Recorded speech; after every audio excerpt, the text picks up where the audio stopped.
Are you in the feast or famine mode? Or do you ever wonder how you can live your bucket list right now while you are running a profitable business? If so, stay tuned because you'll want to hear our guest today, Sherri Coffelt.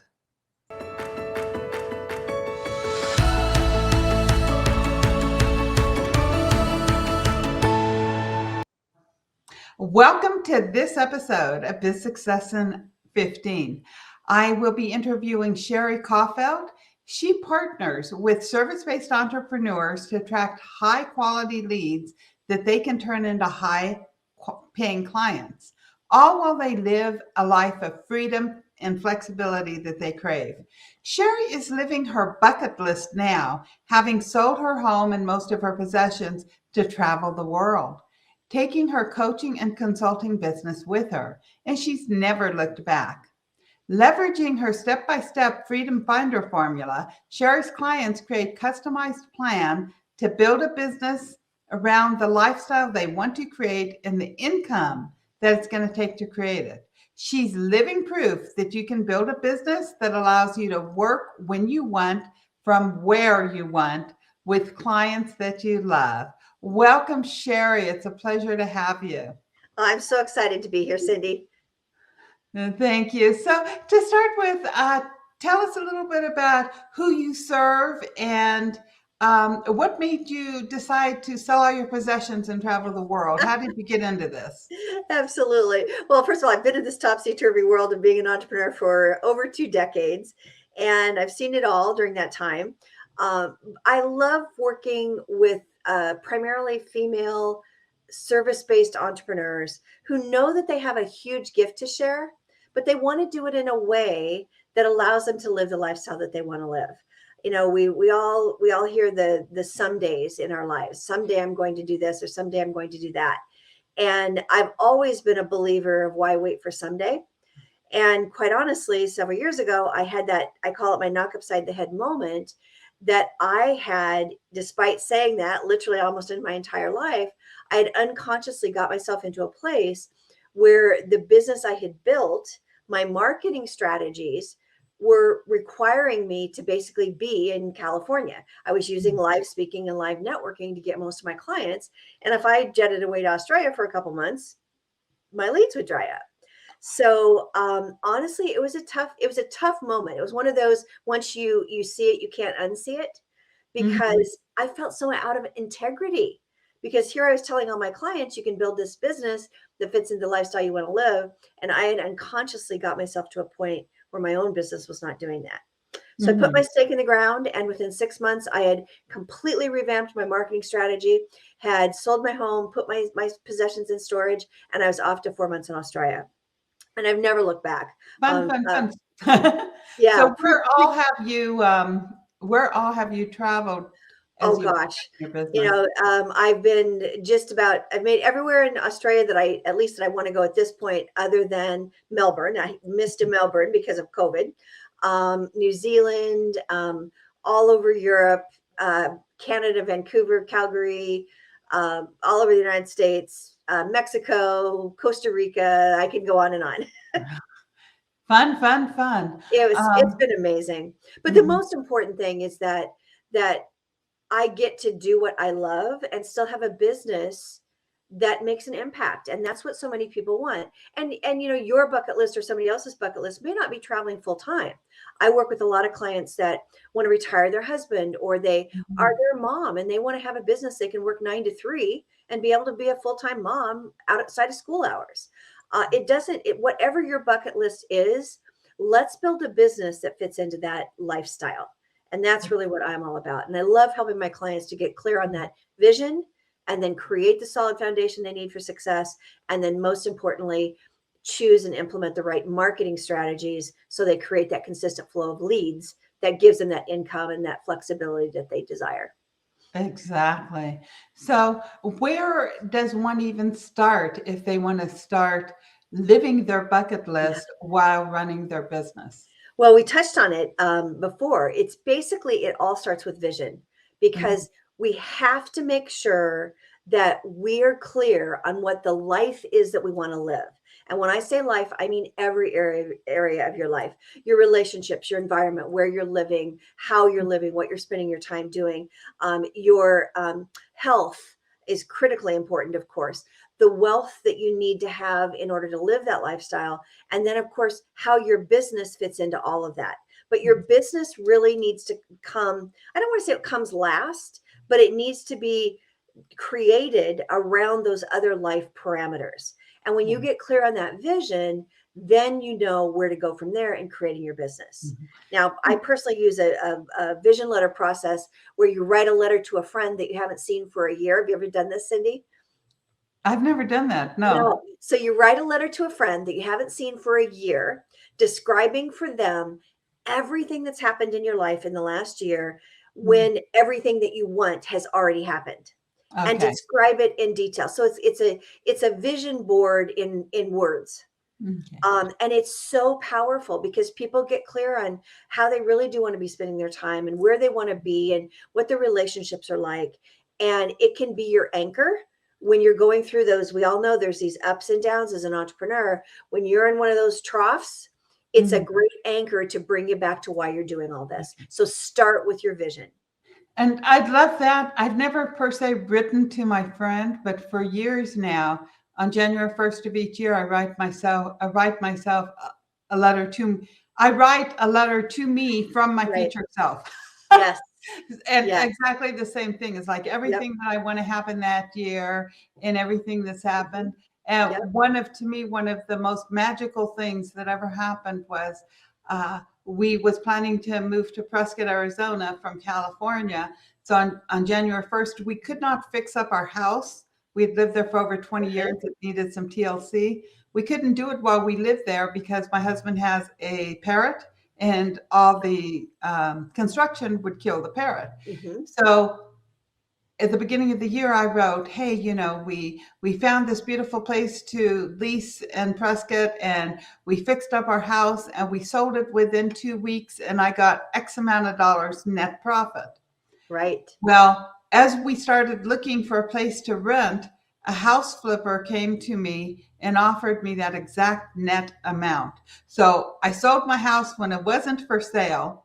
I got the exact dollar amount I wanted, and I didn't have to bother fixing up the house. How great is that?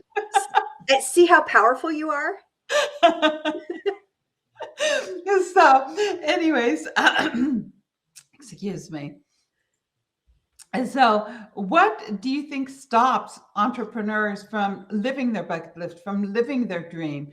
I mean, as you were talking at first, I was like, well, I don't want to travel the world, but I have wanted to live in Prescott for so many years. And I love, love, love this city. I love the views, the mountains. So I guess I am living my bucket list without realizing it. Yeah, and your bucket list is about, more even than where you live. It's really about how do you want to spend your time? And do you want to have leisurely mornings and not start your work until noon? Do you want to, be able to be a weekend traveler? It's not about necessarily even where you live. It's just, how do you want to live your life? What are the things that you want to do? What are the dreams, the hopes and the dreams, and really letting yourself dream? I really believe COVID, we lost a lot of our ability to dream. And I think it's starting to come back now, but it's something that is so important to light you up from the inside out. Exactly. Yes, dream. And what's sad about dreaming is they did a study of like 6-year-olds and their creativity and their imagination level was sky high. And then they took these same children and they checked them at 12 years old. And it was like it had dropped from something like 85% creativity to about 7%. And why is that? It's because parents, teachers, not meaning to hurt children, they're like, stop daydreaming. Oh, that's never going to happen. Pushing down the dreams. My daughter, when she was little, she always said she was going to be the first female Dodger player. And I would always tell her, well, honey, if you practice hard and you play and you keep that, you can achieve that. And my family and my ex's family, they would just yell at me all the time. Why are you encouraging her? That's just a pipe dream. It's never going to happen. And I'm Yeah. like, who says it's not going to happen? I honestly believed if she worked hard, she could have. But she became a teenager and got more involved with boys than baseball. Yeah, I hear you. I hear you. Well, I but know you but were then asking. it's sad. And so I think, besides the fact of COVID, people in general as children were so often told Yeah. not to dream, or even as adults were told not to dream. And to me, that's the number one thing we have to do to build a successful business and a successful life is to Yes, dream. yeah, absolutely. And you're asking about what stops an entrepreneur from being able to do both. Yeah. And in my experience, the two biggest enemies of entrepreneurship are inconsistency and overwhelm. Yeah. And in my opinion, inconsistency drives the overwhelm. And what Mhm. happens is it's no wonder, right? You and I know this. We've been in this Mhm. industry for a long time. There is so much noise out there. Yes. And every day you've got somebody telling you that you should do something. And what happens is when we're newer as an entrepreneur, we don't really know how to discern, how to choose for ourselves. So it can end up being taken in by that. And what ends up happening is we keep piling all these things on top of each other, but we don't implement any of them Right. consistently. So we're not getting results with anything. And all of a sudden, then the overwhelm comes in. So that Mhm. because we're not giving the strategies the chance to work for us before we move on to something else, that's actually contributing to the overwhelm that keeps you from being successful. So Mhm. that's, if we can stop the inconsistency, we will create entrepreneurs that have Mhm. successful businesses and aren't killing themselves doing it. Mhm. I find, I know what you believe in this, but so many people, they join so many different programs from so many different mentors. Yes. And there's always this person's telling you to do this person's doing this. You get overwhelmed, you don't know what to Yes. do, so you do nothing. And I have said, I will always say, I never, ever, ever would have received the success that I received without one-on-one personal coaching. I agree 100%. I always tell my clients, you can save time or you can save money. Right. And usually you can't save both. Mhm. And Um, the power of a one-on-one coach is not only that customized support, but you go farther faster. It's in my opinion, it's a fact. Right. When I started my coaching, I began my coaching career as a divorce coach, and my coach had me do a telesummit. A long Yeah, time ago, there right, was no right. video, Yeah, and what I did, I mean, I had 13 speakers. I added 500 people to my list, and I got about 50 people to join my $50 a month program. yeah, And that is how I started my coaching yeah, business. But I would not have known to do that, all the steps involved and stuff, had I not right. been working one-on-one with a coach Yeah, that completely led me through. I worked with her for years. Um, yeah. and I mean, we're still good friends, but it's like, I don't even think I joined a group program until I was in my second or third year of coaching. Yeah. Well, Because and you and I could probably talk, for hours about the benefits of one-on-one versus group coaching. yes. And that's changed over time too. But the Mhm. bottom line is whatever it takes for you to be consistent. And one of the things is, even if you don't have a coach, stop listening to every guru that's out there. Find your match. Find the Mhm. one or two people that really speak to you, that understand your heart, that when they speak, you say, she gets me. He Right. gets me, I guess you can say. Yeah. And follow them, because you got to pick a lane. If you're flitting all over testing 29 different gurus out there, the only thing I can guarantee you is that you will be overwhelmed. So avoid that. Exactly. And I always say too that a lot of times, uh, they people know how to sell. I mean, Hmm. and they know how to market things to make you think you Right, need it. And so you have to always ask yourself, and they know how to sell, and they make you think you need it right this second because you'll never have the opportunity right. again.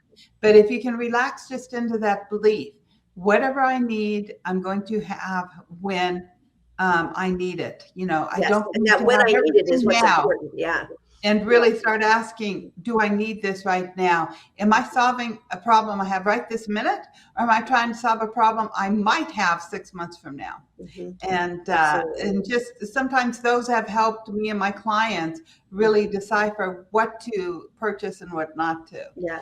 Well, and the When it comes, problem is that what we're speaking about is what creates the feast or famine mentality, yes. because there's always something else out there. So just like when I talk about feast or famine, I talk about the majority of entrepreneurs in their early stages, at least, they'll go out, they'll get a few clients, and then they'll go about serving those clients, and then all of a sudden they put their head up and they realize, I stopped all my marketing, I stopped listening to the gurus, even because I was busy serving my clients, but now I have no money coming in, I have no new clients coming in.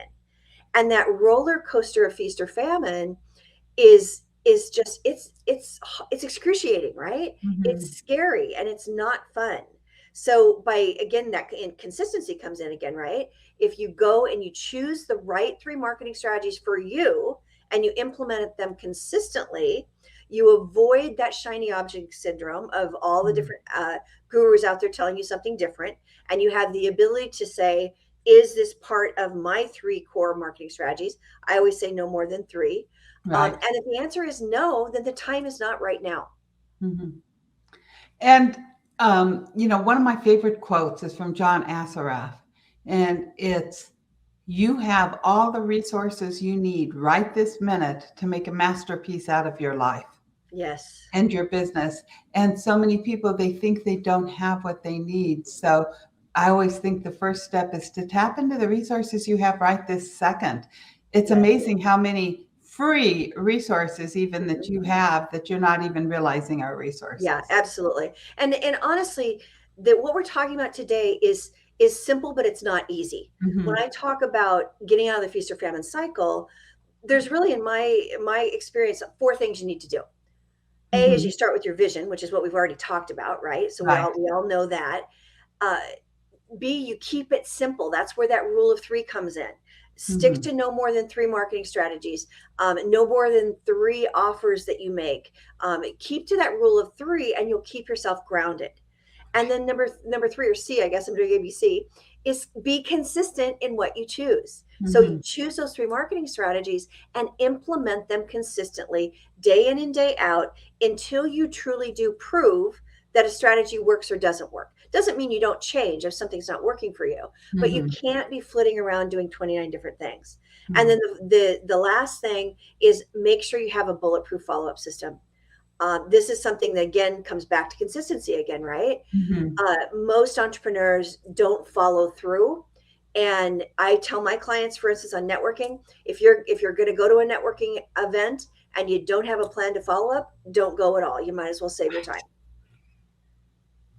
Exactly. I mean, I can't tell you, especially how many networking events I have gone to where I have collected so many business cards and stuff with the intent to follow Yep, through, but never do because life happens. So exactly.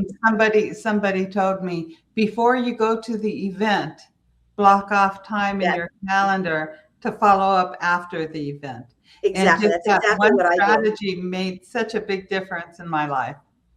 It does, and people need to be nurtured these days, and it's more important than ever. There was a statistics I saw recently. There used to be a saying that you had to touch somebody 7 times before they would Right. make a buying decision. The last I saw, that's up to 14. I mean, can you Yes. imagine you I've have to heard 21 even. 21? Yeah, I mean, it's insane. So, you've got to Yeah. be keeping the people that you really want to work with. Use your intuition. If you know that there are people that you come across in your networking or on a speaking event, in a conversation, whatever it might be, keep coming up with ways to re-engage with that person, not Mhm. sell to them, re-engage with them and build relationship. Exactly. That's the key, is building relationships, real relationships. Matter of fact, a couple weeks ago, that was actually my topic in Biz Success in 15, was how to build lifelong authentic relationships. And that was with clients and also your partners, Right. because that's how you're going to have a successful business. And Sherri, I could talk to you all day long, and you've given us so much valuable information. So if somebody wants to know more about you, I know that you have a gift for our audience. Can you share what that is and how they can reach you if they want to go further? Absolutely. So what I know is that based on everything we've talked about today, when you get that consistency in place, you get out of overwhelm, you're going to need to find clients, right? You're going to want to get clients on your calendar. Most of the clients that I work with and in my world, if you will, do use a one-on-one consult to turn that potential client into a paying client. So I have a gift called 17 Easy Ways to Fill Your Calendar with Potential Clients. And it gives you literally 17 ways that you can implement. Some of them you can implement in 15 minutes or even less. And some of them take a little bit more time in terms of creating the strategy. So just like I said before, I don't want you to implement all 17 of these. I want you to get the report, take a look at it, and choose the first 3 you're going to implement, and then go do that. And when you have those in place and working for you, then you can come back and find another one and another one and another one. Right. Absolutely love that. So thank you, Sherri. Do you have any final thoughts for our audience before we say goodbye? I think my final thought would be always remember that people need what you're offering, but the only way that they're going to get it is to know that you're out there. So when you create a system that consistently gets you in front of the ideal clients that you want to work with, you're not only building your business and letting yourself live your bucket list now, but you're also doing what's right for that potential client because you know you're going to transform their lives. I love it. Thank you very much. And thank you for being our guest today. It's been a pleasure. I'm going to have the link on the page. Do you have a link for your gift that you can share with the audience that might just be listening and not viewing it on video? I do. It's a little long. It's your.resultspartner.com. That's my website /fill-your-calendar-Cindy H for you. Okay. You want to repeat that again? Sure. It's your.resultspartner.com /fill-your-calendar-Cindy H. Okay, sounds good. So if you're listening to this, you can head on over there. If you go to our website or to Everyday Woman, you will see the link, the URL for the link to go grab Sherri's gift. With that, I hope you enjoyed today's episode, and be sure to tune in next week for another episode of Biz Success in 15.